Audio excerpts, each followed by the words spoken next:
means wealth. Pretty cool, huh? So you can sing this song along with us as we give this gift of music. Yesu me kanaka bye bye. Here we go. Ma ke ala hele o Yesu, ihara vai aku ai. Me ke kanaka o kio ano ano, kaola nai ka bye bye. Wane mai e ka o kio, e kuku haku mai kai, e aho i ka ue ana aku ai, I loa e ke olama. To the chorus. E hahame dino, I vai vai Ulia vai mai ahu, I loa e ke ola. Verse 2, mina mina. Mina mina e ka o kio, I kona mau vai vai. I he kuno ai aha ame nilo aku, I ka poe hele ahane. Uli mai o Yesu la, panera e I ka opio. Aole a e hiki te kanaka vai vai, I ke ao puni o kalani. To the hui. E ave nino, I vai vai. Uia vai vai ahu, I loa e ke olama. Ia oe ave ave, I loa, I loa vai vai. Uia vai vai ahu, I loa e ke olama.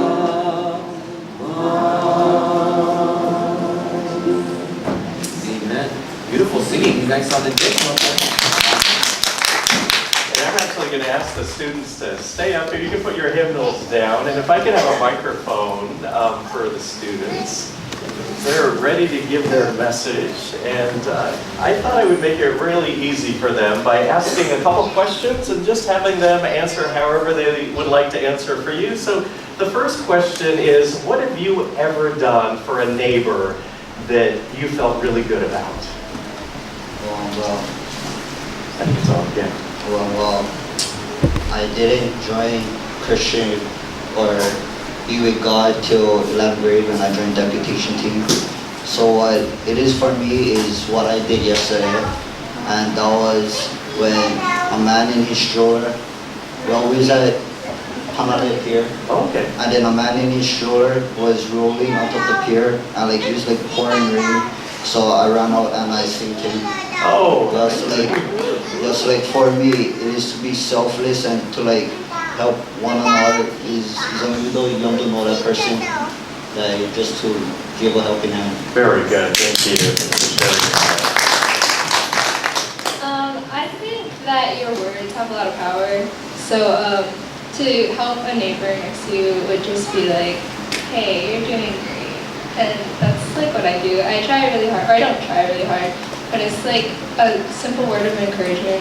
Like, you look great today, Jensen. That's what I do.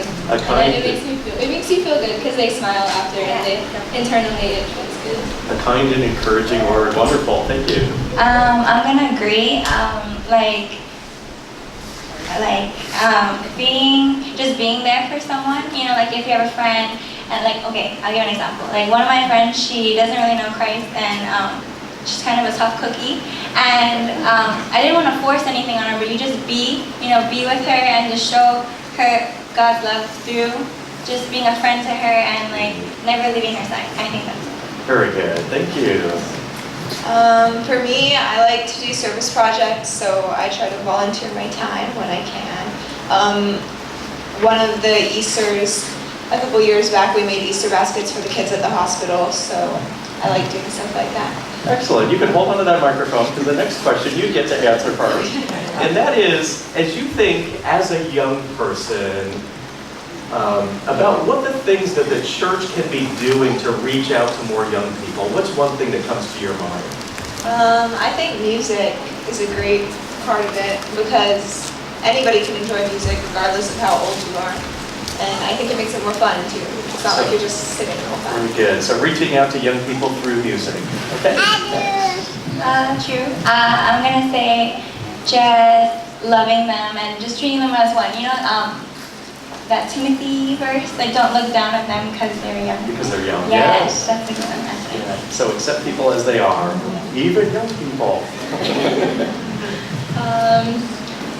I know that a lot of churches have like youth nights that it's gathered. It's like Sunday school, but not on Sunday.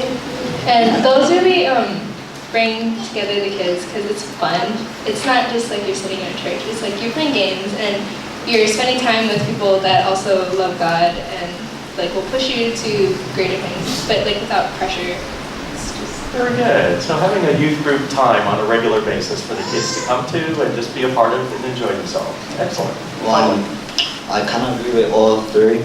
Is like to like not like only make it to like the adults like entertainment too, but to like blend both generations and like mix the modern era with like the you guys are. That's all folks.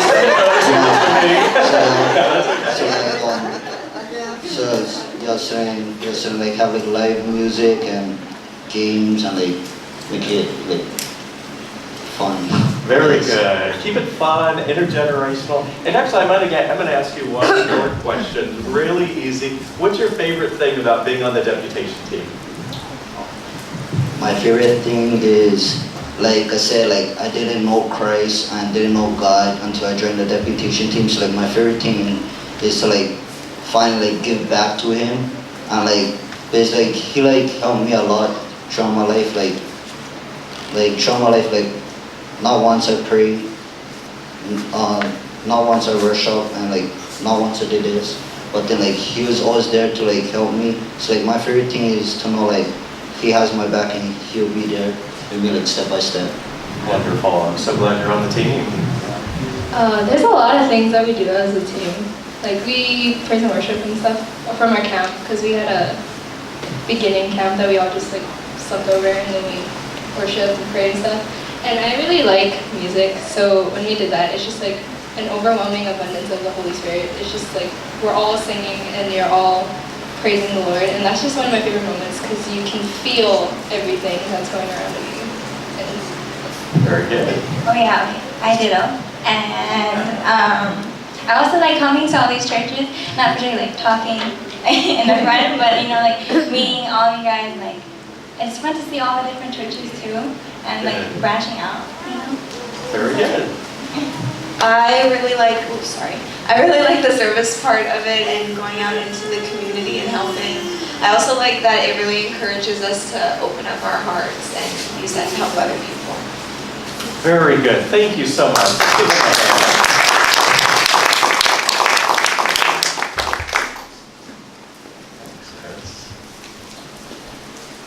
Well, I'm so glad you guys are here today. And as I was thinking about the message, I thought I'm going to keep today very casual and kind of loose, mainly because I wanted it to be really comfortable for all the young people that are here and in the congregation. But I wanted to tell you a little bit of a story about my childhood, just a little bit. And one of the things that I always did when I was a kid, I watched Mr. Rogers' Neighborhood. Does anybody, raise your hand if you know what Mr. Rogers' Neighborhood even is? Okay, oh, pretty much everybody, most people. Well, not every hand went up. So basically, Mr. Rogers' Neighborhood was about Mr. Rogers, and he would basically walk in the door to his home, and he would take off his shoes and put on sneakers. That's what he called them. Now we call them athletic shoes, for all you young people that don't know what sneakers are. And then he would take off whatever the jacket was he was wearing, and he'd always put on like it looked like a homemade wool cardigan sweater that looked like his mother made for him. And actually, we learned later in life that all the sweaters that he wore were made by his mother. Well, he came in the room doing that as he sang the theme song, "Won't You Be My Neighbor?" People made fun of Mr. Rogers to no end because he was so uncool. In fact, he was the opposite of cool. People, comedians, everybody thought, oh, well, an easy target to make fun of. Let's make fun of Mr. Rogers because he's so uncool. But Mr. Rogers didn't care one bit about whether or not he was cool or uncool, or if people thought he was cool or uncool. He didn't care one bit about that. What he did care about was the children in America. And the reason he started Mr. Rogers' Neighborhood from the very first episode is because he would be watching television, the children would be watching, and he was very disturbed. He knew that there was too much violence, there was too much competition, there were too many things about relationships that weren't encouraging children and young people to have healthy relationships. And so, in response to all that, he started his show, Mr. Rogers' Neighborhood. The very first episode was in 1968, and I didn't know that until this week. I didn't know when it started, but I also didn't know that he was airing Mr. Rogers' Neighborhood until 2001. And it occurred to me that the children in America in the 60s, in the 70s, in the 80s, and the 90s, and even in the 2000s were getting this message from Mr. Rogers. And the message was, you are okay, just the way you are. Somebody loves you, just the way you are. You don't need to change anything about you at all. And let's learn about other people knowing that they also are perfect just the way they are. So he invited guests into his room, into his home, into his living room, and guests from the neighborhood. And it could have been anybody, but it was to show the children that we're all just people who have something to do in life, and we're perfect just the way we are. I remember that one of his visitors, one of his neighbors that came, was the mailman. And for some reason, that just stuck in my mind, and I think it was because my dad was a mailman for almost 30 years. And my dad was one of those Chinese Hawaiian men that never talked about nothing, you know. It's kind of like, hi Dad, how you doing? Fine. How's your day at work? You know, it was hard to get anything out of my dad. But I felt like for Mr. Rogers, I learned about my dad and what he did during the day and what it was like delivering mail and that he was okay. It was a great message for all the children in America to hear over and over and over. Another thing I learned was that at the height of Mr. Rogers' Neighborhood, there was something like 19 million households tuned in. So millions of children every year for those 5 decades that those episodes covered were hearing this message about you're okay, you're perfect, just the way you are. There's somebody who loves you, and you don't need to change anything about you to know that you are loved just the way you are. Mr. Rogers actually won 4 Emmy Awards. A lot of people don't know that. Most people just know that people made fun of him because he was so uncool. One of those Emmy Awards was for the daytime Emmys when, what's it called when you get it's called the Lifetime Award? Lifetime Achievement Award, thank you. He actually won the Lifetime Achievement Award. And so when he came out on stage, people started giggling, laughing, thinking he was kind of a joke, because I think he was probably wearing the sweater and the sneakers that, you know, he wore on the show. But imagine walking in front of all the Hollywood elite, in the audience as Mr. Rogers. And so you had the movie stars, you had the movie directors, you had the producers, you had the people that did the special music and sound effects and the musicians, all the really cool people out in the audience. And Mr. Rogers just kind of walked out like he normally did, and people were kind of giggling. And he gave his very brief presentation, but what stuck with me as I was reading about this was what he said at the end. And he said something like this: we all have people in our lives who have loved us into being.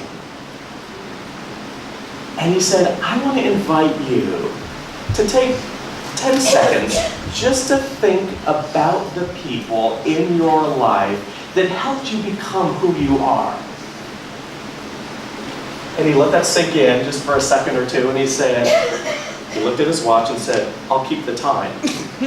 Now, people were giggling throughout the whole thing, and when he said, I'll keep the time, they kept giggling, like they were waiting for the punchline, I guess. And when they realized he was totally serious, they were silent for the remainder of those 10 seconds, as Mr. Rogers just watched his watch for 10 seconds. And when he was done, 10 seconds later, all he said was, may God be with you. And he walked off stage. Now there was somebody there in the audience that was looking around and said, there were people that had tears in their eyes. These people that were making fun of Mr. Rogers for being so uncool were so moved by just thinking about the people in their lives, just thinking about them, the people who helped them become who they were that day. They had tears in their eyes. And as I thought about it, I started thinking people were having tears because they were so moved from the memories of the people in their lives that helped create them, helped them to become who they were on that day. Tears of those memories, tears of gratitude, tears of wonder. I also think that people somehow connected with God's love on that day through the love that people showed them that helped them know that they were perfect just the way they were and helped create them to be who they were becoming.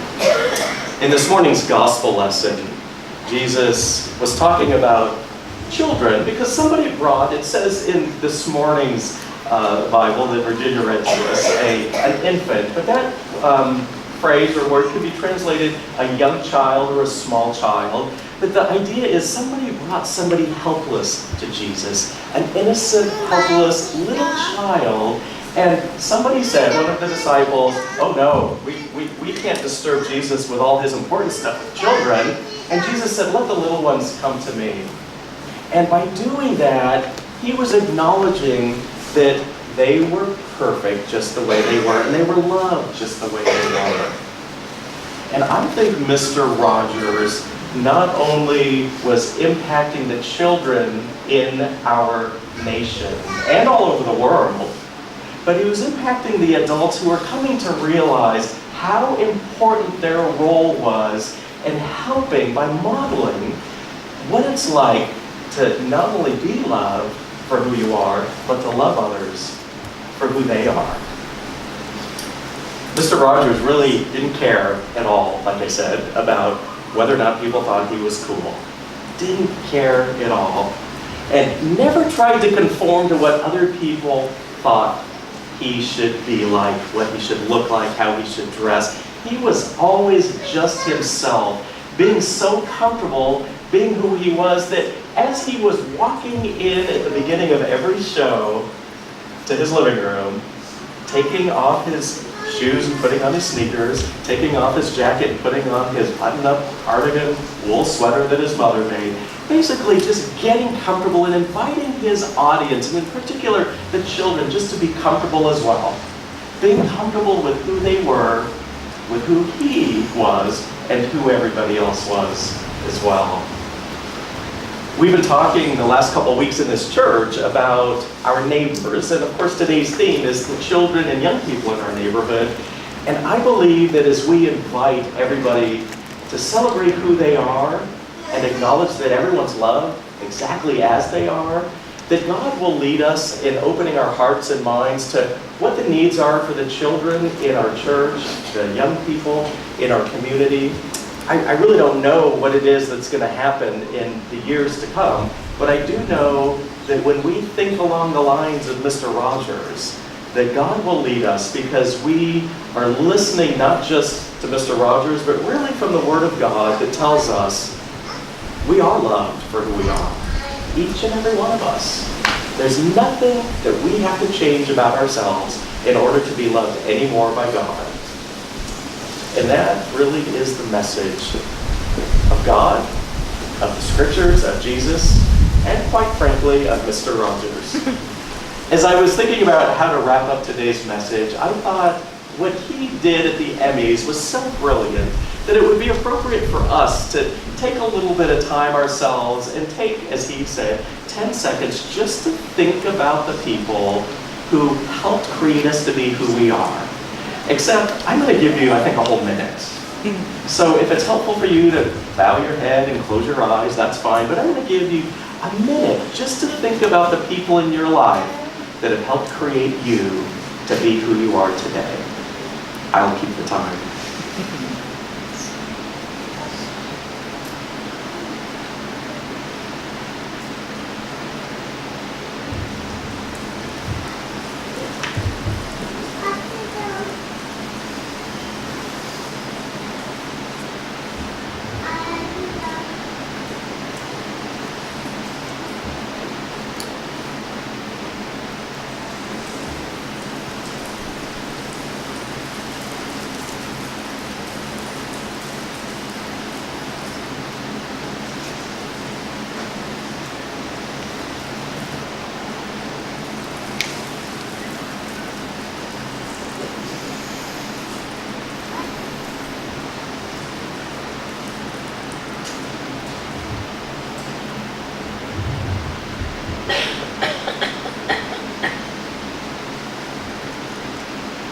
May God be with you.